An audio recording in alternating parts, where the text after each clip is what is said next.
Hey, this is Mark, and I am at my gym, and I'm in a different room. This is the actual workout room. They're doing some kind of a meeting in the yoga room for the staff, so I wasn't able to be in there, so I came here.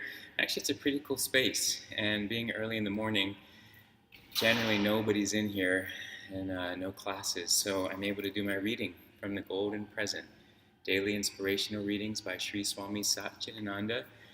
And this is for September 28th. And the topic is Self-Healing is Possible. We should know that the breath, the prana, or life force, and the mind are intertwined. Wherever one goes, the other follows. When the mind becomes agitated, the breath becomes agitated.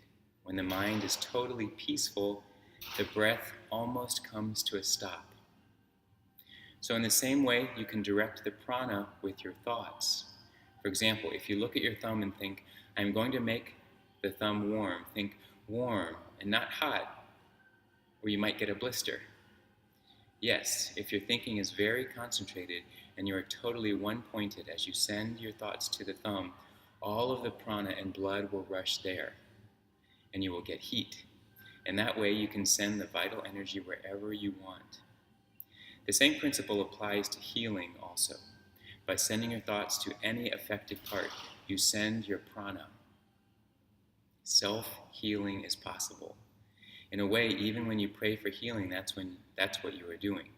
You trust that the higher power, God, is helping you to heal that, and you believe it. Is it not so? So you are communicating with a higher power, and that energy automatically goes to the affected part with your little energy. Okay, I had to do this. Maybe you're doing it with me. See if you can make your thumb warm.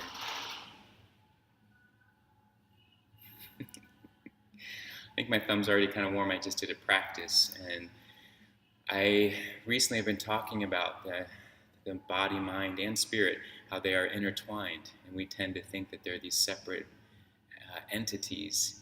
But we come into this world with this union of those three, but we tend to forget about one or the other at some stage in our life just because it can be challenging to, it's not multitasking in a way, but it's being able to recognize that there's not three, there's just one. So when you're working on one, you are affecting the other. So in a way, that's also where I had a conversation with a fellow yogi yesterday, and we were talking about how yoga has become such a physical practice, so focused on the body, and that's become a big thing in the West in particular.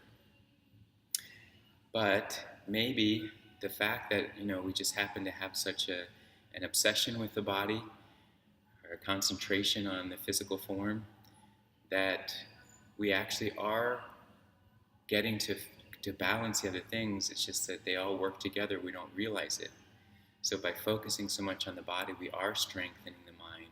We are deepening our understanding of the breath and body connection and how it all relates to spirit. Is that possible that by spending a lot of energy on one, we actually are touching on all of the three, the body, mind, and the spirit? And the Yoga Sutras talk about this in the sense of the 8 limbs of yoga, that when you're practicing one, that one alone can lead you to a path of liberation. Whether it's ahimsa, asteya, brahmacharya, aparigraha, all the yamas and the niyamas, whether it's the asanas, the pranayama, pratyahara, etc. If you're focusing on one, they lead to the next. And so in essence, it's like pulling a string. There's all these curves in the string, but you may just focus on one aspect, but all of it gets kind of straightened out. So I like that there's this message here, the body and the mind are intertwined. And when you focus your attention, you can actually create and move energy. It can be hard to imagine this on a big, big picture. How can we really make changes? And if we have some very serious illness in our body, to imagine we can actually create that. But you do hear of cases all the time where doctors are like, we don't know how that happened. Somehow this person, healed, and we didn't expect that. And it can come from all kinds of attunements and alignments within the body. It can come from other people praying, that sending that kind of healing energy as well. And is that possible? That our thoughts can actually have that kind of a direct impact outward, not just on our own self-healing, but on the healing of others.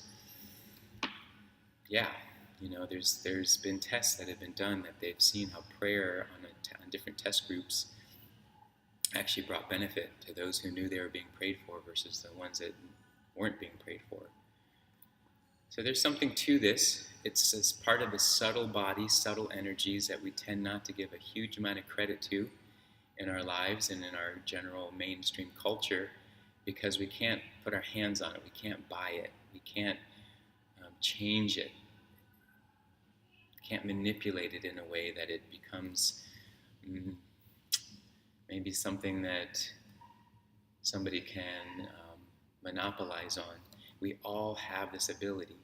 It's just, it's in this more subtle part of our nature. And how do we access it? We have to do some kind of practice that helps us recognize that part of our subtle self. And that's what yoga has brought to me, yoga and meditation. So I hope this was useful, and it's fun doing this in this big gym space, and I'll see you next time. All right, thanks.